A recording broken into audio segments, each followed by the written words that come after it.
அதிமுக முன்னாள் அமைச்சர் எம்.ஆர். விஜயபாஸ்கர் மீது வாங்கல் காவல் நிலையத்தில் வழக்கு பதிவு செய்யப்பட்டுள்ளது. இதுகுறித்த கூடுதல் தகவல்களை நமது செய்தியாளர் கார்த்திகேயன் வழங்க கேட்கலாம். வணக்கம் கார்த்திகேயன், என்ன வழக்கு அவர் மீது பதியப்பட்டுள்ளது? விவரங்களை பதிவு பண்ணலாம்.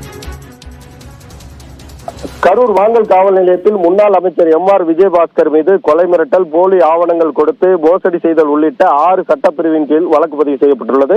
அதாவது கரூர் வாங்கல் பகுதியைச் சேர்ந்த பிரகாஷ் என்பவர் அவருக்கு சொந்தமான 22 ஏக்கர் நிலத்தை 100 கோடி ரூபாய் பொதுமான உள்ள அந்த இடத்தை முன்னாள் அமைச்சர் எம்.ஆர். விஜயபாஸ்கர் மிரட்டி செல்வாக்கை பயன்படுத்தி அடியாட்களை வைத்தும் போலியான ஆவணங்கள் கொடுத்து சொத்தை அபகரித்ததாக அவர் மீது வழக்கு பதிவு செய்துள்ளது. குறிப்பாக பிரகாஷ் என்பவர் 22 ஏக்கர் நிலத்தை முன்னாள் அமைச்சர் எம்.ஆர். விஜயபாஸ்கரின் ஆட்கள் வாங்கியதாக, அதாவது போலி ஆவணங்கள் கொடுத்து கரூர் சார்பதிவாளர் உலகத்தில் நிலத்தை பதிவு செய்ததாகவும், அந்த போலி ஆவணங்கள் என்று சார்பதிவாளர் கொடுத்த புகாரின் பேரில் அந்த வழக்கு 7 பேர் மீது வழக்கு பதிவு.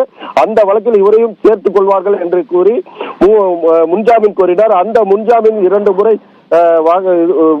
விசாரணைக்கு தள்ளுபடி செய்யப்பட்டது. அந்த வழக்கு சிபிசிஐடிக்கு மாற்றப்பட்ட நிலையில் தற்போது பிரகாஷ் கொடுத்த என்னை தாக்கி அடித்து கொடுமைப்படுத்தி என்னோட சொத்தை அபகரித்ததாக, அவர் அடியாட்களை வைத்து அபகரித்ததாக கொடுத்த கரூர் வாங்கல் நிலையத்தில் கொடுத்த அந்த புகாரின் மீது முன்னாள் அமைச்சர் எம்.ஆர். விஜயபாஸ்கர் மீது தற்போது 6 பிரிவின் கீழ் வழக்கு பதிவு செய்யப்பட்டுள்ளது. விவரங்களுக்கு நன்றி கார்த்திகேயன்.